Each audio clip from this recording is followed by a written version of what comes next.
We have come to this human world at just the right time.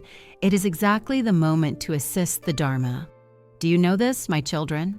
My dear children, this world is like a sea of suffering. Helping others is truly arduous and difficult. If there were no hardship, how could it be called a sea of suffering? You already know how hard it is to help others. Fortunately, today you have come to know the Dharma. Only the Dharma can rescue our spiritual nature, helping us escape the drifting in the sea of suffering and freeing us from the cycles of rebirth in the 4 forms of birth and the 6 realms. Thus, it is said, when the world is drowning, one must use the Dharma to save it. If, at this very moment, you still do not know how to rescue yourself from the sea of suffering, then it is very easy to lose this rare opportunity because you have attained the Dharma too easily. My children, plainness and simplicity can endure for a long time. Within simplicity lies the truest flavor. If you keep pursuing what is good, you will always want something better. If you keep chasing after delicious tastes, you will desire even more flavors. When you have built a fine house, you will then wish for houses that are even finer and more splendid. Therefore, only when you learn to appreciate the plain and simple taste can you truly experience the beauty and goodness of life. My children, do not forget that the enlightened masters you have bowed to are Jigong, Living Buddha, and Bodhisattva Huihui, the true masters of this present age. This is of utmost importance, and you must engrave it deeply in your hearts. Buddhahood must be accomplished right in the midst of life. How it is accomplished depends on you, on how you apply your mind, and how you devote your effort. Especially today, people are overly immersed in indulgence. I hope you will not walk the path of wealth and luxury, for once you fall into that, true attainment becomes very difficult. In the past, although I was a princess, my heart remained detached from fame and fortune, knowing only the sufferings of human life. Because of this detachment, I could truly and peacefully lay down the 2 words, wealth and riches. Therefore, as long as people do not crave indulgence, endless troubles will not arise, nor will they bring upon themselves the illnesses of body and mind, born from restless hearts. If you can simply have 3 meals to be full, clothing to keep warm, what matters more is to broaden and uplift your life. Life is impermanent. Do not let a fleeting moment of impermanence cause decades of human existence to pass in vain. My children, you have been blessed with the affinity to attain the heavenly Tao, and with the chance to study the Dharma together, you have even greater opportunities to transform living beings, to resolve resentments and dissolve karmic debts. Is this not the very presence of sages, immortals, and Buddhas in this world? Truly, it is a vast blessing bestowed upon humankind. Therefore, the most fundamental quality of one who studies the Tao is a compassionate heart, unable to bear seeing sentient beings suffer. To know and to dare to act, that is the conduct of a true cultivator. To unite knowing and doing, that is the truest form of wisdom. My children, the very first step of compassion is to purify the mouth. For the sake of your own health and for the sake of all living beings under heaven, you must make the firm decision to cut off what should be abandoned. Ask yourselves, if this opportunity is before you, why not grasp it? Can anyone truly foresee their life? You may say, I will do it slowly later on, but can you guarantee that tomorrow will still come? Therefore, those with wisdom must carefully reflect, uphold abstinence from killing, practice releasing life abundantly, plant the seeds of virtue, and expand the heart of compassion. My children, the second step of compassion is to establish a Buddha hall. This arises from the heart that cannot bear to see so many people who have not yet boarded the Dharma boat. By setting up this vessel of salvation for sentient beings, the merits you sow invisibly will not only bring prosperity and harmony to your family and livelihood, but will also create the opportunity for countless beings to partake in heavenly grace. As long as you hold this aspiration and vow, heaven will never disappoint you. My children, the third step of compassion is to transform and guide sentient beings. Today, you have been blessed with the affinity to attain the heavenly Tao, to receive heavenly grace and the virtue of the masters, making your life's path ever smoother. Yet, if you can open your hearts further, reaching outward to transform and guide more people, helping them also receive heavenly grace and change their destiny, then your merit will be truly vast. Not only will those who are saved be grateful to you, but even their ancestors of 9 generations and 7 lineages will silently protect and bless you on your path of cultivation.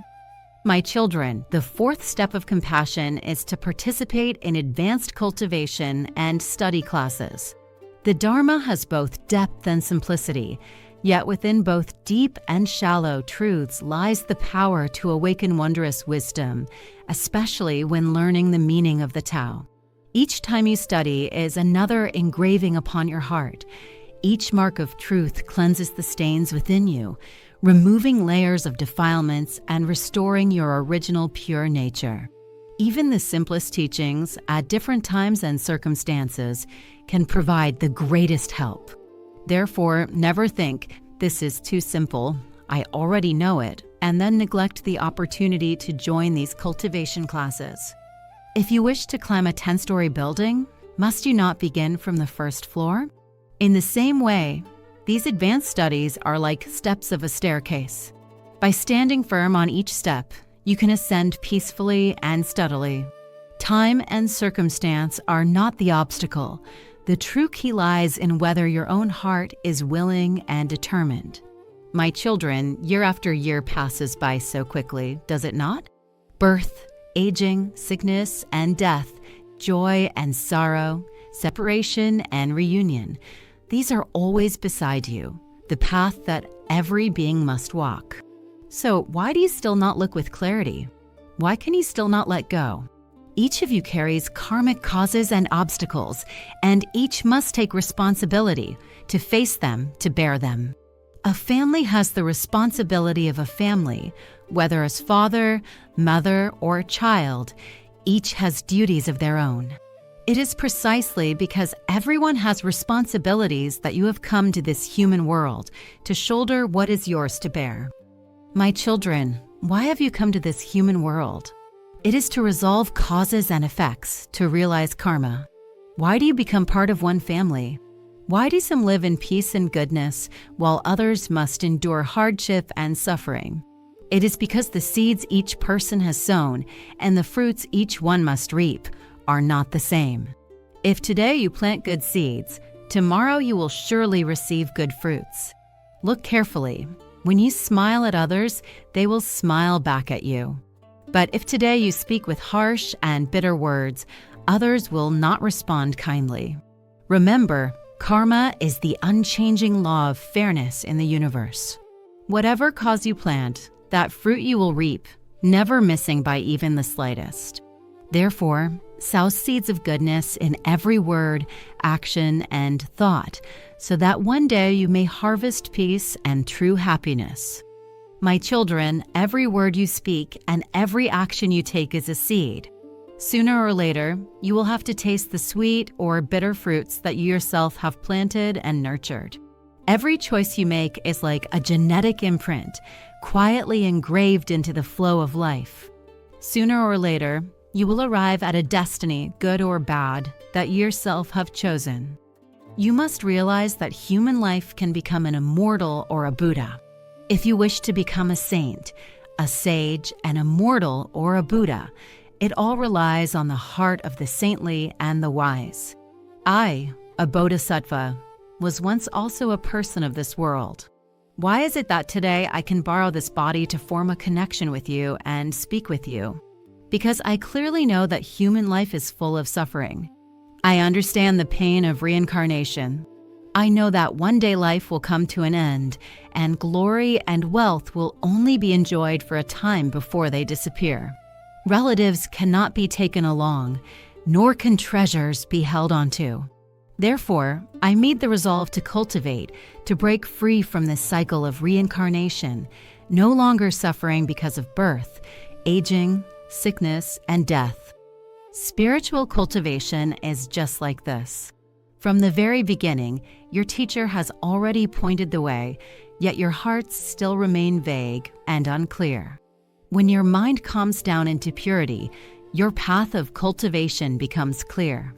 Once the mind is bright, the lamp of wisdom within you also shines. Darkness disappears, afflictions dissolve, and you can be free from worry. When facing difficulties, gently close your eyes, focus on the mysterious past, and sincerely seek guidance from the immortals, Buddhas, and Bodhisattvas. Naturally, wisdom will arise for you to handle what must be done. Whatever you have understood clearly, start to put it into practice, and you will find it simple. The more you do, the more at ease you become.